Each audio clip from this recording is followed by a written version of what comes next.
Chapter 862. It howled into the sky before charging toward Wilbur. Its gigantic body looked like a small hill, making the ground shake with every step. Gobu shoved Wilbur forward, shouting, "Hurry up!" Wilbur flicked his thunder cleaver backward and Gobu's head was chopped off his body, both parts falling to the ground. Despite the fact that Gobu was not skilled in combat, the attack happened so suddenly that he did not even have the chance to duck. The crowd gasped in terror. This man had dared to kill Gobu, a sanctuary-level cultivator. Cax and Sheldon reeled in shock, staring at Wilbur in disbelief. Wilbur sneered coldly, wielding his weapon as he charged at the giant ape. He zipped around the beast in circles at high speed, launching a dozen attacks against the ape's body as he moved. The ape's defenses were broken and many wounds appeared on its body. Despite the wounds being minor, they would surely do some damage if this kept going on. At last,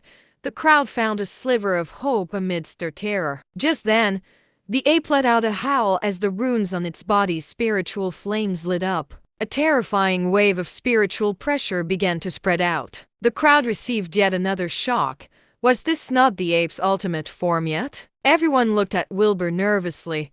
He was the only who could save them now. Wilbur let out a cry as well, slashing with his thunder cleaver several times. The ape flailed its arms in defense while also punching in Wilbur's direction with its enormous fists. Every punch seemed to let off a deafening sound, and it was clear how powerful the attack was. However, Wilbur was moving too fast, and the ape could hardly see him. Nonetheless, the ape's defenses seemed to have increased as well.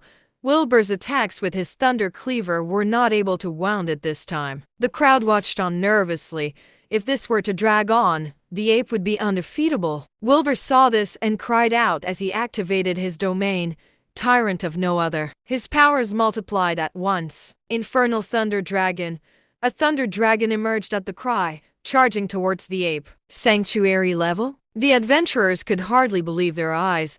This man from Dasha was also a sanctuary-level cultivator. It also seemed that he was even more powerful than Cax and the other sanctuary-level cultivators. He did, after all, kill Gobu with just one strike. At the same time, Mosa's expression turned into one of distress. Nothing good could come out of offending someone at the sanctuary level. As the thunder dragon charged toward the ape, the giant ape let out a roar and countered with a punch. A loud rumble resulted from the collision. The thunder dragon was shattered, and the ape continued to growl as it charged toward Wilbur. Damnation of the thunder god, Wilbur activated his secondary domain. A sea of lightning bolts rained down onto the ape's body. However, the ape's defenses were terrifyingly sturdy.